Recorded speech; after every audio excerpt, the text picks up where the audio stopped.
What's up, blockchain? This is Nick from TruthBlitz. Hope you guys are having a good one. We are really getting slammed today. Currently $8,515 for Bitcoin. It was actually on Bittrex down to 8,300 just a minute ago. So as you can see, it's still dropping. I just refreshed and now we're 8,448 and everything's in the red. Except, of course, Tether. That's usually how that works. Steam also, but currently overall market cap is down to 340 billion. Bitcoin dominance still 41.9%. So a lot of people are anticipating further sell-off. I'm hearing down into the 5,000 range from some. But generally, I'm hearing between 5,500 to 7,500. So where it's going to go, not quite sure. But it is, you know, it gets a little depressing. It's easy to look at where we're headed price-wise, and not so long ago we were more than 50% higher.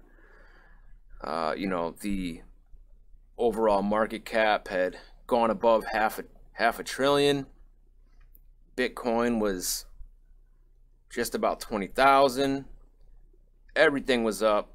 Everyone was happy. Euphoria. You know, and everyone and their grandmother was getting into crypto. And now what we see is a lot of people fleeing from the space who probably shouldn't have been in it to begin with, because they did it purely for financial gain, not understanding the technology behind this and what it exactly means. So, you know, there is a lot going on. These are not happy times, you know, as most would agree. But you know, I am still hopeful that things will turn around.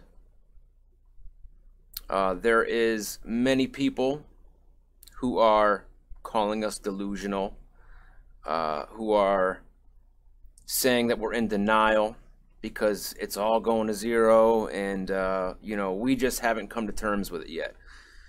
And I would not go as far as to say that. Not in the least. So I just want to touch on this article quickly. I'm not going to read the whole thing. It's a long article, but strong words, little action. ICOs draw fire at U.S. Congress hearing. Congress has a responsibility to ensure that investors are protected without unduly preventing growth. So said U.S. Representative Randy Hultgren of Illinois during a Wednesday hearing at the House Capital Markets, Securities and Investment Subcommittee, which met to ask on the topic. Drawing a mix of academic and industry witnesses, the hearing highlighted some of the divergent viewpoints of the technology held by some of the members of Congress. As is perhaps unsurprising, the hearing saw U.S. lawmakers strike both supportive and critical tones on cryptocurrency. One member called cryptocurrencies a, quote, crock in an opening statement, while Representative Tom Emmer, who appeared at a blockchain industry event last week, remarked that they constitute a huge topic and cannot possibly be scratched even in 5 minutes. So for those who don't know, Tom Emmer is pro-blockchain, pro-cryptocurrency. He is a member of the House Blockchain Caucus, which I reported on, and I didn't even know that existed, but it is good to know that we have some sort of a voice to represent us in Congress. Us being blockchainers, you know, those of us who are in the crypto space for the long haul. Yet ultimately, many subcommittee members expressed a commitment to strike a balance between oversight and the accommodation of technological innovation. Many questions focused on the regulatory parameters in place in the U.S. today, with some of those queries aimed at Mike Lempres, Chief Legal and Risk Officer for Coinbase and the sole representative from a startup working in the exchange space. Lempres, who joined the company in early 2017, advocated for a balanced approach to regulating the space, Indeed, some of the members voiced a strong appetite for tackling regulation through legislative acts.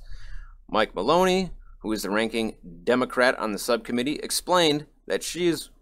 Oh, Representative Maloney, yes, I said Mike. Explained that she is working on a cryptocurrency oversight bill that would cover exchanges that offer trading services for digital assets. And Representative Bill Huizenga of Michigan, who is the chairman of the Capital Markets, Securities, and Investment Subcommittee, all but declared his intention to pursue some kind of legislative action. So, maybe this has something to do with the prices we're seeing. I don't know. This panel, this Congress, is not going to sit idly by with a lack of protection for investors, because they always want to spin it like they're protecting us, right? We need to be protected from ourselves.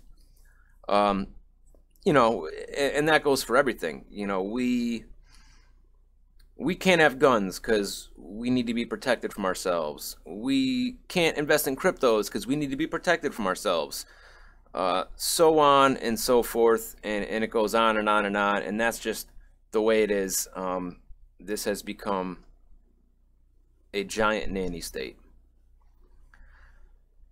Constituent interest. Notably, one of the panel members highlighted that the interest apparently being expressed back home in his congressional district. Speaking during the Representative Keith Ellison, I can't stand him, said that the topic had come up during recent weeks. All right, I'm not going to read any more of this, but let's just say it's being talked about in Congress. So what's going to happen? I don't know. I really and truly do not know. Let's go on to this briefly. Google to ban all crypto-related ads starting in June 2018. So one of the... Let's put it this way. Google owns the damn internet, and you and I both know this, which is why we're seeing so many people of opposing viewpoints being silenced. That's why it's able to happen, because Google owns the internet. Let's be honest. They have a monopoly on the internet. They are probably the most powerful company in the world, if you want to be totally honest about it. So they've decided no more crypto ads. You're not going to see them anywhere. YouTube, on the top of websites, nowhere. You know, Facebook has already done this. Now Google's going to do it. So there's going to be essentially no crypto ads anywhere. Unless it is a, you know, an ad service such as CDX, which is supposed to, Commodity Ad Network, running their own blockchain-powered internet ad service. You know, if we have a small company like that that does ads, maybe you'll see them. But Google AdSense, by far the most massive ad company, ad service, and they are saying no more. So I am not going to read the whole article, but you know, you get the picture. I mean, what else can we say about that? It is what it is. Lastly, this is good news at least, and we'll talk about this. World's largest cryptocurrency exchange, Binance, to launch decentralized trading platform. So this is good. Finally, some good news, right? You know, we get slaughtered with bad news lately. So let's just touch on this. Binance, the largest cryptocurrency exchange by trading volume, announced that it is officially developing a public blockchain to create a new decentralized exchange, according to a statement on March 13th. Binance's vision that a centralized and decentralized exchanges will coexist in the near future, complementing each other, inspired team to develop the Binance chain, which will be used for the transfer of trading of blockchain assets. The move will also push the cryptocurrency exchange towards transforming from a company into a community. We believe that continuously supporting high-quality blockchain projects is the best way to develop the industry. We will continue to improve this part as we committed and our white paper, the cryptocurrency exchange said, the new blockchain will host Binance Coin, BNB, which will become a native coin on its own blockchain mainnet. A decentralized exchange differs from a centralized exchange in that it does not rely on a third-party service to hold the customer's funds. Users transact with other users without the need for a central server, and there is no central authority that possesses order books or custody. We all know this, right? Decentralized exchanges provide more anonymity and are lauded as being more difficult to hack. They can be less intuitive for beginning traders and lack some of the features and functionality of centralized exchanges. Decentralized exchanges are not new platforms like Waves, DEX, BitShares, NXT, Counterparty have been around for some time. I wonder why they don't mention EtherDelta or ForkDelta, which is probably the highest, most used decentralized exchange out there. At least I would think. Binance's statement regarding decentralization was released a day after announcing a $250,000 equivalent bounty to anyone who could provide information that leads to legal arrest of the hackers responsible for the hacking attempt on March 7th. Okay, so another company that is planning to launch a decentralized exchange, and I think that if this exchange gets going, this will more than likely be the most widely used and biggest decentralized exchange, as Binance is the most widely used exchange in general. So they, in a very short period of time, accomplished that status. So I have no reason to doubt that they will not do the same thing with their coming decentralized exchange. Many people all over the world use Binance. They have a huge listing of assets. Many assets listed there. So, you know, I have no reason to doubt them. I really don't. And this will hopefully be a good thing for the space. You know, let's just hope that a lot of these decentralized exchanges really roll out and see some use, because the regulation that we're facing really, and I know I hear the argument, well, if we don't see the regulation, we won't see the institutional money. And yes, in a way that is true. However, whether they say they don't want to hinder growth or not, that's what they're doing.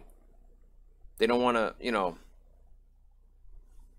put a stop on the technology. But whether they say that or not, they're doing that. They are making it harder for people to get in. They are driving prices down, and they are really giving people a huge sense of unsurety. And you know, that's why we need decentralized exchanges, you know, because if something happens and they make it so we can't